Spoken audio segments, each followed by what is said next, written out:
365, no sleep. Wake up. 365, no sleep. Wake up.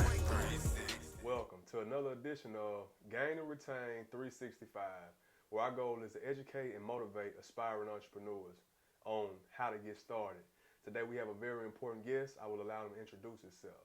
All right, thank you, Justin. My name is Keith Fulks. I'm the owner and founder of Mr. Keith Gourmet Kettle-corn. Yes, sir. How you doing, Mr. Fulks? Man, I'm doing great. How you doing? Thank you for having me, man. Hey, thank you for coming, man. Absolutely. Yeah, it's a pleasure to have you. That's right. Yeah. How's your day going so far? It's going pretty good. Okay. You know, I take my mom to the doctor, day-to-day operation. Monday's kind of slow. Okay. You get a lot of business taken care of on Monday? Oh, yeah. Mm-hmm. Okay. Yeah. That's what's up, man. That's what's up. Man, we're going to talk about popcorn, man. That's good. Let's talk about it. Yeah, that's a good subject for you, huh? Absolutely. Okay. Yeah, on my favorites. Really? Oh, yeah. How long have you been in the industry, man? I've been doing it since 2013. 2013. Mm-hmm. Okay. 2013. 9 coming up on 10 years, huh? Getting close, yeah. Okay. Yeah. So what pushed you in that direction, man? Because I see a lot of individuals that do popcorn, but they don't look like us. Right, absolutely. Well, actually, I'm a byproduct of the airline industry. Okay. And I was sitting in the office one day, and my station manager bought some popcorn back from Chicago, bought the Chicago mix. Wow. And of course, I wasn't too familiar with the Chicago mix and the popcorn itself. It have a tendency to stick in your teeth, right? And so I was like, no, I don't want it. And she just kept trying to get me to try it. And finally I broke down and tried it, and I couldn't believe, Justin, the quality, the taste, the savor. I was like, man, how many people are like me? They don't know what they don't know. This is a good product. It was that good. It was that good. Mm-hmm. Wow. So when you were able to have that experience, that something just clicks that I got to turn the rest of the world on to this? Absolutely. That's exactly what happened. I then began to do research and development on how can I produce this product and bring it to Little Rock. I began to call. First I thought about doing a franchise, and then I thought better of it. After I had the conversation with them, I decided to go out and do my own research and development and bring my own brand. Oh, wow. So all of your corn is made in-house? Absolutely. Okay. Yeah. Okay. So we went through the stages of trial and error, making your own corn and doing the season and stuff like that. Actually, what I did was I did a little internet research. Okay. I found this guy that was selling equipment like for a food truck, and of course I didn't have the resources during that time to open up a brick and mortar. So I started with the food truck, and then once I ordered the equipment, I didn't know how to operate the equipment. It took me a minute to get the timing down, to get the flavors down. A lot of people, needless to say, at work inherited a lot of free popcorn. Somebody got to try it out. Absolutely. Right. Yeah. You need feedback. That's it. Yeah. So I got the feedback, and I was impressed with it. I started my first event. I did it at my church, and the members really enjoyed the product. And I was only doing just regular kettle, and then I began to add more flavors as time went on. And once we started doing major festivals, I saw the way that the people really bought the item. And from there, I decided that it needed to go into a brick and mortar. Wow. So in between that time, that period, how long did it take you to get to the point where you were satisfied with the product? Yes, excellent question. Well, the trial and error phase, I would say, while I was doing the food truck and working full time and taking care of family time, it took me roughly, I would say, about a year to start to just be consistent with it. Okay. And once I got the consistency down, that's when I started to do events. And once I saw the public accept the product, they were purchasing the product, that's when I added more flavors. And then from there, we went on to the brick and mortar. Okay. So 365 days, that's not bad to somewhat perfect the craft. Okay. So with the food truck, were you mobile? Yes. You was mobile? Yeah. Mobile. We was actually set up at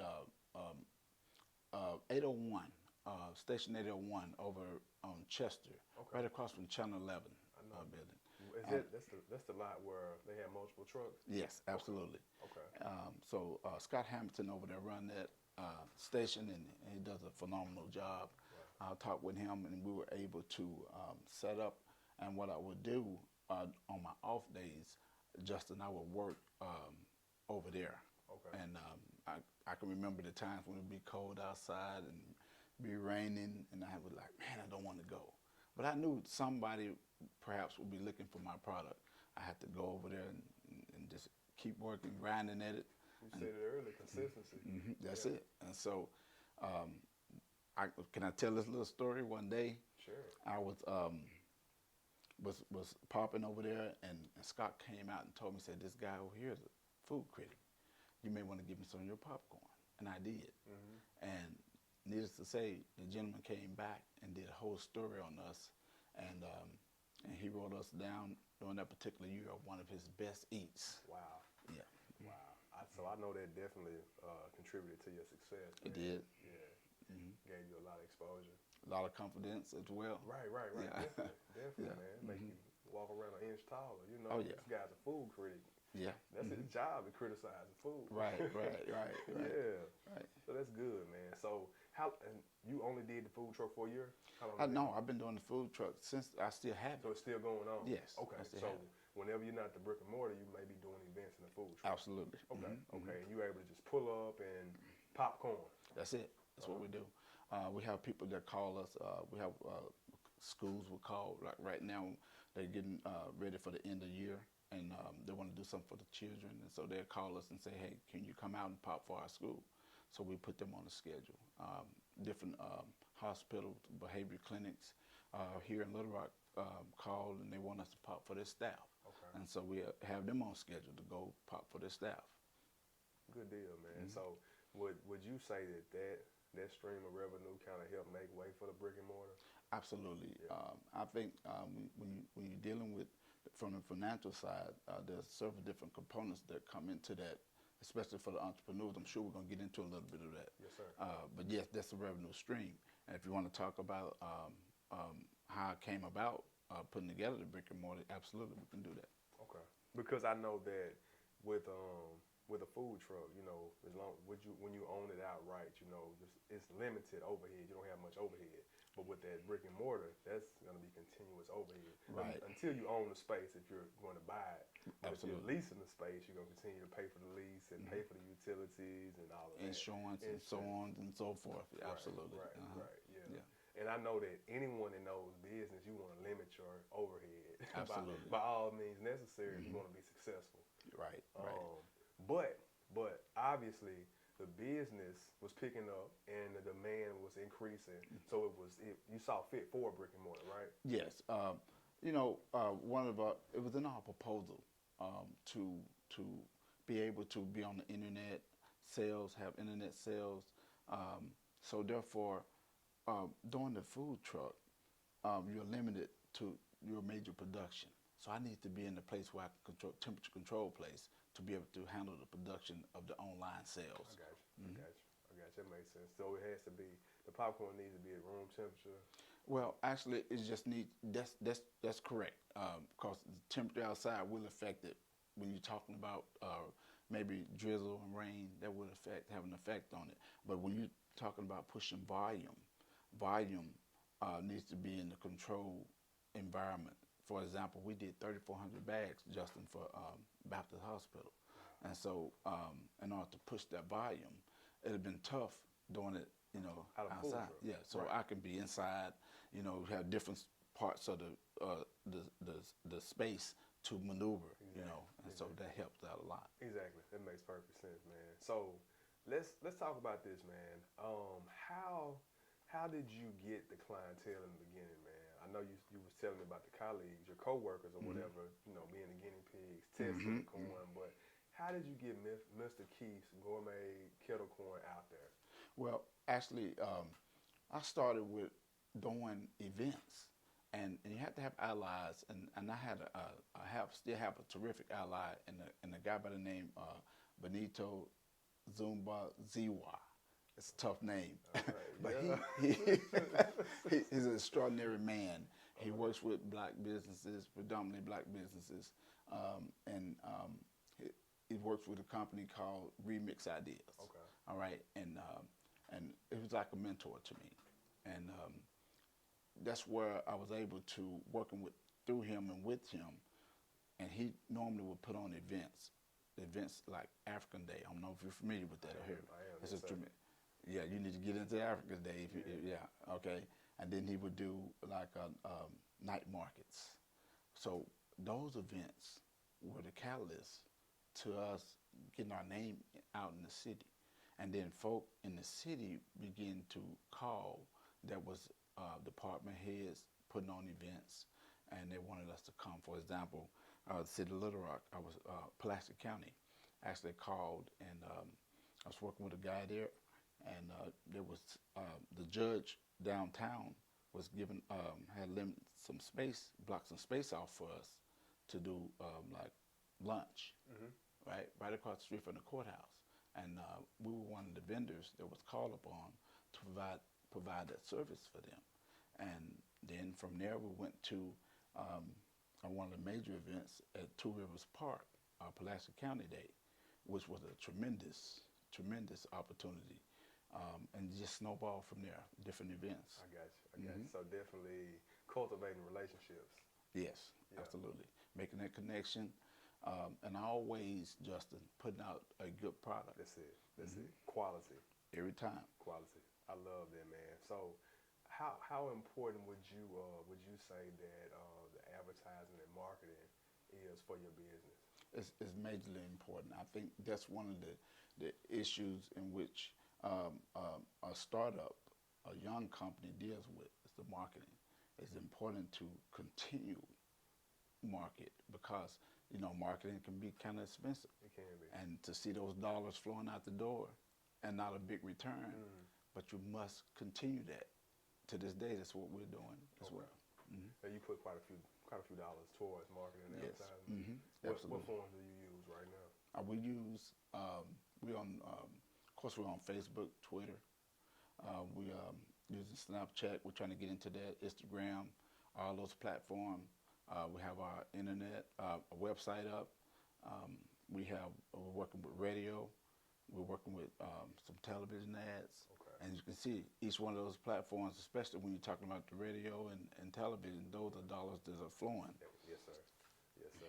And like you said, man, you may not get an immediate return on your investment, but you will eventually get a return on it. Right, but but when you're spending those dollars on the front end, it's just part of it. Right. You know? It is. It's a sacrifice that got to be made, man. Yes.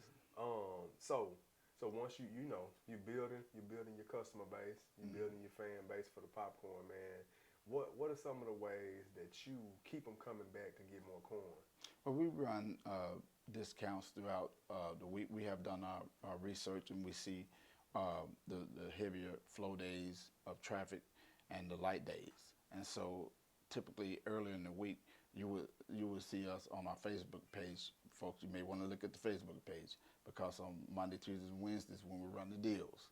Okay, so we'll run a deal on Monday, Tuesday, and Wednesday, Thursday, and Friday. Saturday are pretty much our heavy days. Okay.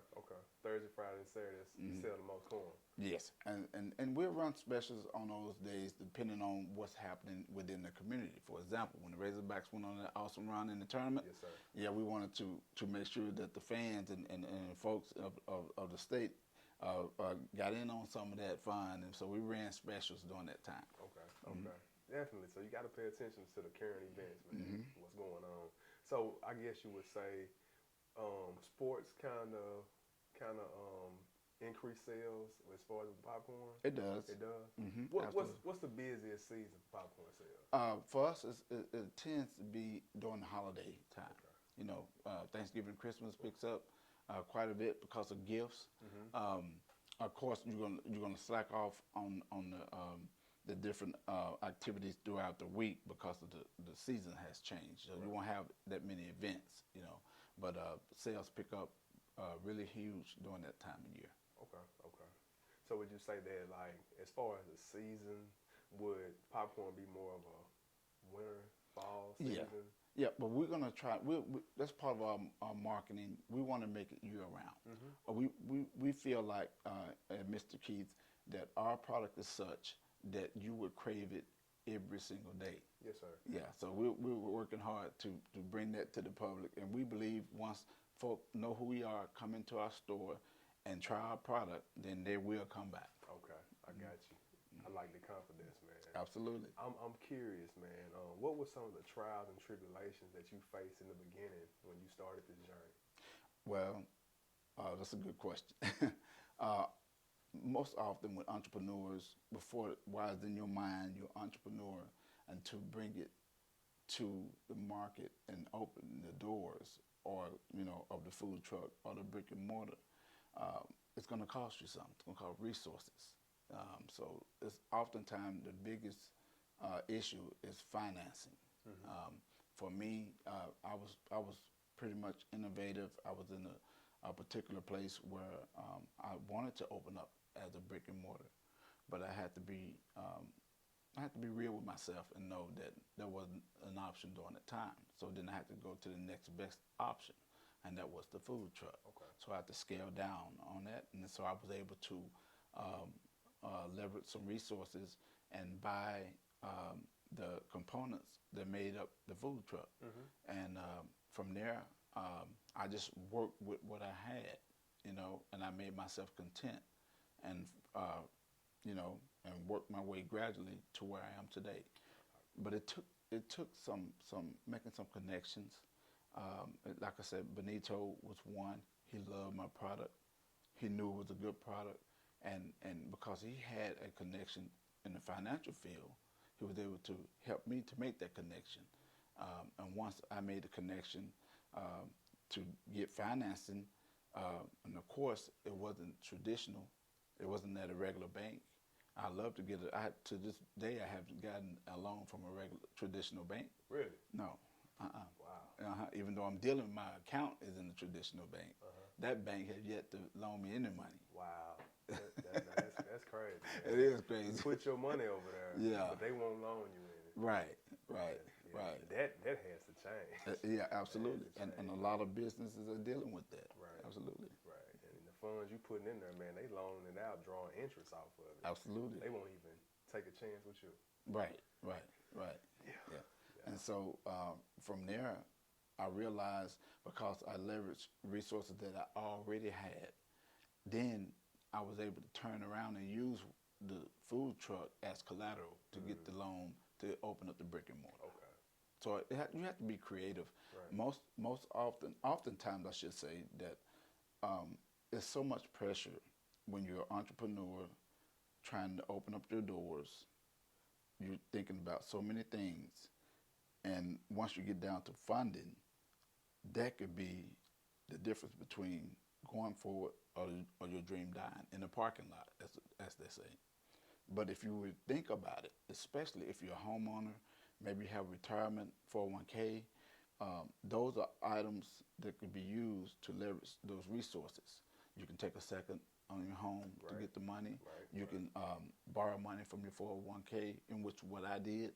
And then once I had my equipment paid for, Justin, I was able to now turn that equipment over again and use it for collateral to get the resources necessary for the brick and mortar. Right.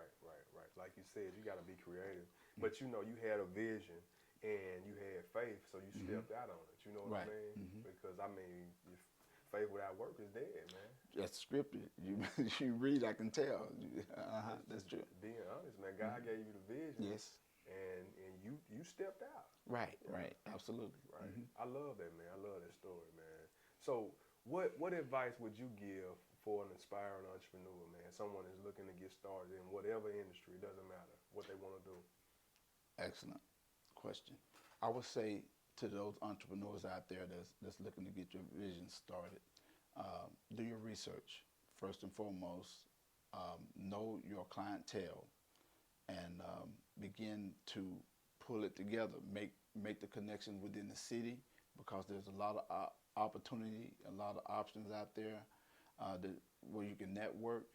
And once you're networking, your networking is going to be the key, because people are thinking and they have information that you hadn't even thought about, and you need to hear that.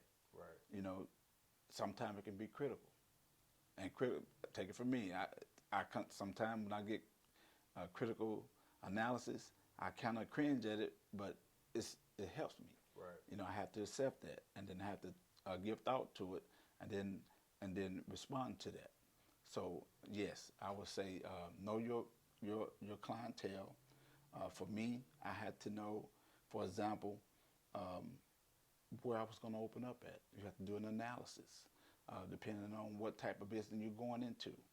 Mine being the food service, I had to really give thought to location, location, location. Yes, sir. Right? Yes, sir. And so, and really, the location that I'm at now was not the original location that I was seeking. Really? Yeah, I had to make a decision. Was I going to open up, or was my dream going to die in the parking lot? And I had to move forward to it. Sometimes you have to get out your own way, Justin. I hear it a lot, man. I hear it a lot. Yeah. And I noticed you said location, location, location, man. With it being gourmet popcorn, I'm gonna just take a wild guess and say that you would be seeking a more of a higher class neighborhood. Would that be correct? No, not necessarily. Not necessarily. Not necessarily. Really? Because the product. Let me use myself. When I was given the popcorn, it was such a high level quality item. I didn't mind paying for it. If an individual like a product and they may not be able to afford it, if they like it, they're gonna figure out a way to pay for it. That's true. That's true. They're gonna figure out a way to pay for it. Absolutely. And I felt like when we opened up in our current location, the prior location wasn't it wasn't as affluent as this location, but according to my analysis, based on events that I've done and the people that I see, it would have worked. It would work. Okay. Yes, sir. Okay, definitely. So I can tell that you keep up with the data and Yes. you pay attention to where these individuals are coming from. Absolutely. Okay. They'll travel. That's smart business. They will. They will for what they want. I did it. Right. I did it, and I can tell you a story. Again, I worked for an airline, and when I would travel through Chicago, I made it my business to find nuts on Clark and buy their popcorn before I made my connection. Wow. I made it my business. So I know, based on my analysis of myself, that people would do or go and acquire that product if it's a good product. Yeah. It'll sell itself. It will sell itself. Man, definitely. I'm curious, Mr. Fulks. What are some of your dreams, goals, and aspirations moving forward for your brand? Man, I appreciate that. Man, that's awesome. It's so vast, and I most definitely want to share it with your audience. What we want to do, as you mentioned, we were talking off camera, and when you was mentioning that you see my truck over in Charlotte Garden, part of our business model is to give back to the community. I think it's very important that young people, and particularly black folks, see successful entrepreneurs and business owners, and that I believe will give them a dream of their own. And I think that would begin to change the conditions of some of our people, because when I was growing up, I really didn't have a whole lot of successful people to look upon.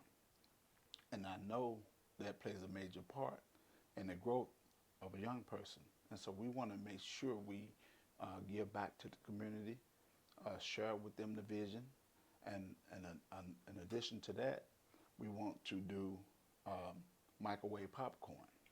Okay? And one of the things we want to do in terms of helping our community, we want to do like a reentry program. Folks coming from prison, we want to give them an opportunity to work in the warehouse, producing this microwave popcorn, pay them good wages, because that will change their conditions and the conditions of our community. Right. We want our company not to be just a money-making capitalist company. Of course, that's what you want to do. You want to make money, True. but you want to give back as well. You want to employ others for sure. Absolutely. Yeah. Starting with our family, we want to franchise out as well throughout the country. We would like to see our product in the major sporting arenas: football, basketball, baseball, hockey. That's part of the dream. Right. I think that will take us quite a ways, huh? It will, man. It will. But you know what? I love it, man. It's big dreams and big goals. I listen to a lot of these inspirational speakers speak, and they say if your dreams don't scare you, you need to think bigger. Oh, I like that. You need to dream bigger. Yeah. If they don't scare you, you need to dream bigger. Yeah. But I love that, man. Yeah. I'm curious, man. Is it anything else that you would like to share with the audience before we sign off? We want you to come and try our product. We know we have a good product, and we think that you will really enjoy it. But more importantly, we want to make sure that our presence is known in ways that we are part of the community. That's what I want to share most of all. I want Mr. Keith's brand to be well known, not just for profit, but we want you to know that we are in our community and we're making a difference. Definitely, man. That's very 365, no sleep. Wake up. 365, no sleep. Wake up. 365.